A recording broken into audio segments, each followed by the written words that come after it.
Hey guys, how's it going? Nash Warfield here with another episode of Significantly Square Leadership. And today I have the pleasure and honor to be with Mr. Alfonso Izzi. Mr. Izzi is the Regional Director of the Small Business Development Corporation here at New Jersey City University in Jersey City, New Jersey. Mr. Izzi, thank you so much for being with us today. Really appreciate it. So tell me a little bit about yourself, your background, and how did you make it, to tell me about the Izzi story. Oh, let's see. You got about 4 hours. We'll get into that. Well, I basically grew up in Providence, Rhode Island, and in Boston. I'm sort of a New England. Mm-hmm. Educated. You're not a Red Sox fan, are you? Oh, Red Sox are my man. Oh, come on. Cut. All right, let's stop right now. I'm a Mets fan, so you know. But I've been in the New York area quite a while. I enjoy the Mets and the Yankees. There you go. Okay. And plus, we'll accept you. I'm too old to care about them anyway. Right. So in any case, I grew up in New England and educated at Providence College, University of Connecticut, and basically was doing a military career. Okay. I was infantry, airborne, and all that type of thing. And so I did my stint, and I wanted to stay longer, but I had 3 children, been away from the family a long time, so I decided to get out of the military and join IBM. Right. And I went into marketing and sales there. Then from IBM, I went to Pfizer as a controller for one of their divisions. And then I went from there to executive director at Mayor Koch and took over the financial crisis. Wow. And got his computers and got his bond ratings back and so forth. And then from there, I became a CEO of a subsidiary of NUI Corporation in New Jersey. Okay. And from there, I took it, bought them out, did a leverage buyout, and did my own thing. And had about 5 different companies in about 40 states. Right. Made some money, lost some money. But in any case, it was interesting. And then when I sold off pieces, I decided to just have a small company and do some more consulting and stop traveling. I was traveling like 80-90% of my time. Sure. Everybody knew my, what do you call it? When you get on an airplane and they go, Mr. Izzi, scotch and water, I go, they need to drink water. You've been doing it too much. I've been doing it too much. But, right. So in any case, I met someone from SCORE, which is the consultant arm for the Small Business Administration. Right. And they said that, with my background and experience, there was this SBDC, the Small Business Development Centers could use some of my, and I linked up in William Patterson, helped them a little bit, and then I came here at Jersey City Small Business Development Center. It'll be about 12 years. 12 years? Yeah, okay. maybe almost 13 years. Nice, awesome. So it's tough when you're having fun. Right. So it sounds like you've had a lot of experience, dealing in business and in the business world. Yeah. And so, and obviously, I have a real passion for small business. I mean, we know that, small business owners employ 65%, of Americans. So it truly is the heart of America. And especially in this political season that we're in, we're always talking about, helping small business owners. But, we'll see how much the government does to help small business owners. We could go on for another, 30 hours about that. Is this a 3 hours? That's right. That's right. So maybe make it 4. So talking about, what are the main, responsibilities, or what are the objective of the Small Business Development Center here at New Jersey City University? Okay, the Small Business Development Centers are an integral part of the Small Business Administration's counseling arm. Okay. Together with the SCORE Women Business Centers, we have a group of counseling centers that focus on small business. The primary mission is to work with small business entrepreneurs, those looking to start a business, those looking in business, and helping them with a whole wide of services, marketing, how to write a business plan, how to secure funding, how to use the social media. So anything and everything you do with small business, that's what our services are. Okay. And then another part, of course, is to conduct training. Right. So we do various seminars in terms of how to start a business, how to build a business plan. We have a seminar coming up on October 11th in Valley National Bank in Jersey City on how to start and build a business plan. Right. We have one on the 25th of October, how to become certified as a small business entrepreneur. Wow. So we do that about 20% of our efforts. We have a small consultant staff, including myself. And, you can visit with us. Our services are free of charge. And you can visit with us as many times as you like. Okay. If you need some additional coaching or assistance, that's what we're here for. Right. We try to keep the consultant transparency, so you're always dealing with the same person. And it's a great service to the public. It's free, and you've got experienced business people doing it, Right, and that's the right. big part that is Yeah. important. And you can see there is a need to help the small business entrepreneurs. We just got to get the higher ups to support it better Sure. in terms of how they fund the small business and things of that nature. Right. So, but that's our problem. We usually, again, we see a number of clients. It's by appointment. You can Okay. schedule an appointment by going to the NJSBDC website, and we will contact you in a couple of business days. Okay. And schedule you, and then that's it. And then it goes from there. And about how many business owners are you usually working with at any given time? Oh, for example, at this point, we normally see about 400 to 500 a year. Wow. Okay. And my focus is a lot in doing with the financial side, Okay. helping people that could be in trouble, need money, and so forth. So at this stage, I'm working right now with probably at least 20 active people in the process of securing funding in one way or another. Okay. Yeah. Gotcha. But that's about our basis. We, over the 12 years I've been here, we've generated about 100 million for small businesses. Wow, that's fantastic. So it's something we're proud of. We Yeah. got people that are running dog hotels. We got a steel wall manufacturer. Okay.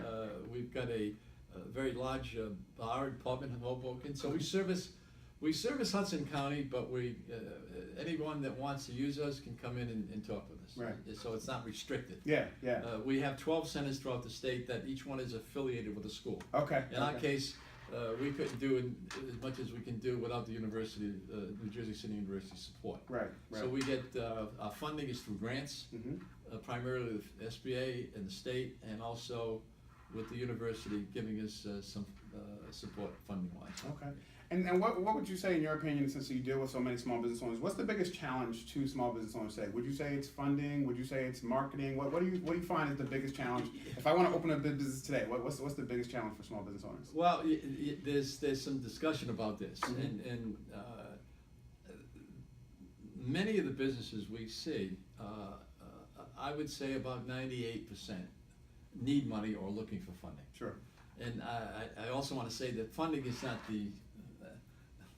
not everything. Right. But when you're trying to start a business, very few people have the internal financing to do it, and so they have to look to find lenders.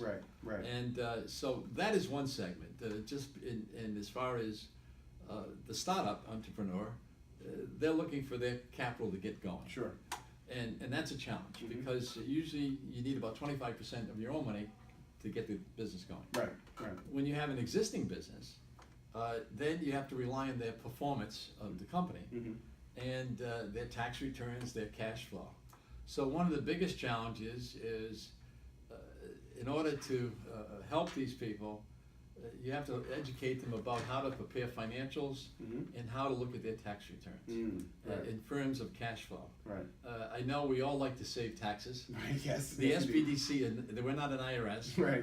But the problem is, if you don't show enough cash generation on your tax returns, then banks they have no choice. Sure. That's the legal document. Right. So Right. one of the big challenges is how to educate entrepreneurs in general about their financial statements and how to, their tax returns. Okay. So we run seminars on that as well. Right, In other right. words, what's this thing called cash flow? And I have to show cash flow. So Right. when you, and the other side of the coin is the reality check. In other words, you want to open a business now. You have a job now. You realize you're not going to be able to draw that kind of money in for a while. Right. You have to have the ability to sustain yourself while the company is going. Right. And that's where the misconception comes in. Yeah. You can't How long it takes to make that profit. Right. and you can't borrow money to pay yourself. Right. So That's right. it's the realistic assessment of what you're trying to do, and by all means, the passion for what you're trying to do. Yeah. If you didn't like talking to people, Right. you're in the wrong business. That's right. Okay. Yes, indeed. Yes, Okay. indeed. Yep. So to me, if you have people come in here and I go, do you like the fact that if you own a Subway, you're going to probably have to be there at 6 o'clock in the morning till 12 at night. Sure. And so passion usually dictates whether a person gets something done or not. Right. And funding, trying to get money it's not easy, but that's the challenges, and that's what I see. Just educating and getting some help with what you're trying to do, right, and get some realistic assessment of your ability to do it. Sure. And that's one of the biggest challenges I've seen. Absolutely. And keep your credit up. Because Right. Credit. People forget that even as a small business owner, you will be asked to personally guarantee loans you get. That's right. So if your credit is bad, no such thing as a business loan, because you personally guarantee them. yes, that's right. And so, and if you have property, you're most likely gonna have to use that as collateral. Right. So right. that's right. But I think that this is where the government has to play a better role in terms of maybe if you lower the taxes for small business, more businesses will be willing to pay some taxes. Right, that's right. As it is now, it gets to be tough because double tax and it's crazy. So if there would be some kind of for a new business to get a tax break on the federal tax rate for a while, right, I think that would help. Yeah, absolutely, and that truly would spur economic growth. Because Well, no politician is ever you're talking about, we're going to create jobs. No politicians create jobs. Business owners create jobs. Well, look at this. If I can get someone a loan in 45 days. Okay, and within 60 to 90 days, they're up and running. Right. And they're not depending on welfare or cookies or what do you call it, unemployment. Sure. They're doing a heck of a job. Right. And they got people working. Yeah. Now, granted, it's a high risk. But we're risking a lot of money other places. Right. Let's do it for that type of thing. So, small businesses have a challenge today of obviously, even though it's a small business, you still have to worry about how you're going to market. And people have the other misconception you have with the small business owners is if I create a website, I'm made. Right. And that's not going to happen. That's right. You're really going to know how to promote yourself. That's right. And you're going to be your best marketing person. Yeah. And you gotta hustle. And then Absolutely. the other thing is people that are looking to that have developed a product and they want to sell it to someone and then just collect royalties. It doesn't happen. That's like in Disneyland. Right. It can happen, but so people that see they've got an idea, they've got a product, you really got to research what it's going to cost you to produce this, mass produce it, things like that. Yeah, and absolutely. Back to the old widgets, economics 101, right? Economics and finance, absolutely. That's all about. Yep. We're up to which Harvard? That's what it. do we have? But that's it. That's right. But that's it's and the assessment process and the risk process is what they really have to look at closely. Definitely. Yeah, because you need a reality check, Sure. and I try to help them that way. Right. And we try to help them as a group, but I like to say that that's the major problem. Still focuses on funding. Yeah. It's all about And then when they obtain the loan, I tell them that's when the difficult job starts. Right. That's right. That's when it starts. Definitely. That's what we do. And I like to see more recognition given to the small business development centers. Sure. I think they do it. We got, and it's throughout the nation, by the way. Right. Every state has their set of SBDCs. We've Right. got 12 here, and our state office is in Rutgers. And so, without the educational support, we'd be. Yeah. It's tough. Definitely. So obviously, you're clearly. I'm in line at a red light.